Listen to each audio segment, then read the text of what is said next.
Hey bitches, welcome to episode 40 of Roll for Girl Dinner, where we let the dice answer the age-old question, what should we have for dinner? Today I'll be using my bisexual dice as it is the last day of this Pride series, and as a reminder, all earnings from the Pride series will be donated to Point of Pride to support trans healthcare. And of course, just because Pride Month is over doesn't mean that Pride is ever over. Happy Pride, everyone. Now let's get started with a roll for red. 9. Barbecue pork. Excellent start. Next up, let's roll for some orange.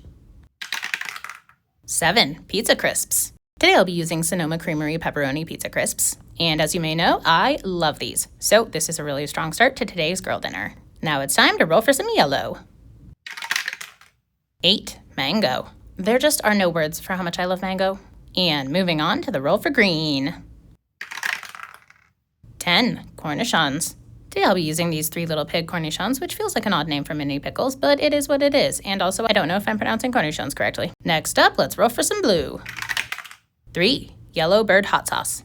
This is a Serrano hot sauce that I am rather fond of, and I'm almost out of it. Luckily, I bought a lot more. Now, don't let the name fool you, it is blue. Time to get purple. 2. Pickled red onion. And I am still working my way through my absolutely massive jar of Mazzetta pickled red onions, which, despite the name, is definitely purple, not red. I mean, come on, would I ever lie to you about the color of a food? Now let's wrap this up with a roll for sparkling water. 7. Guava Sao Paulo. Well, unfortunately, this is my least favorite flavor on the list, but we'll make do. I'm sure it'll be fine. Maybe eventually I'll even learn to like it. Probably not, but here's our girl dinner in all its glory. Let's just get this La Croix poured, and somewhere around here is my leftover morning coffee. There it is. Now let's take one little resentful taste and move on to this delightful girl dinner. I know, calling it delightful is kind of spoilers, but there's just no way that I'm not going to like it. For one, barbecue pork is one of my favorite things, and ever since I realized I could purchase it from Costco en masse, I have, and it takes up a large portion of my fridge. Okay, large portion is a little bit of an exaggeration. But anyway, we also then move on to mango, which is one of my absolute favorite fruits, and I simply die for it.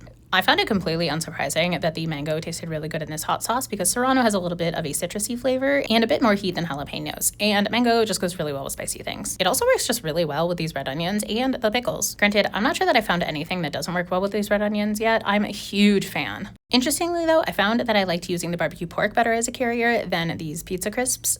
They just didn't quite work well together, but I also like them enough on their own that it's not like they were like an intruder on the plate or something. Overall, this is just a really fun combination of things that I wouldn't really have thought to put together myself, so thanks Roll for Girl Dinner. Now, if I were playing a character who found this meal to be a 10 out of 10, who would that be? Allow me to introduce Catherine Flaventria. She was descended from a long line of noble canary bird folk with the most exquisite yellow plumage, but of course, as many children of long lines of nobles, or just, rich people in general, she wanted to be a little bit different. So she decided to learn a little bit of magic to turn her feathers blue. And of course, if you called her out on the fact that her feathers were not really blue, she would never admit it. But girl, minor illusion is not that effective, and honestly, you're not that subtle when you're casting it every single minute. Your cute little wizard cantrips just aren't gonna suffice. Looks like you're gonna have to study a little bit harder. Interestingly, it was taunts just such as these that motivated her to actually go to wizarding school and learn some higher level spells to permanently turn her feathers blue.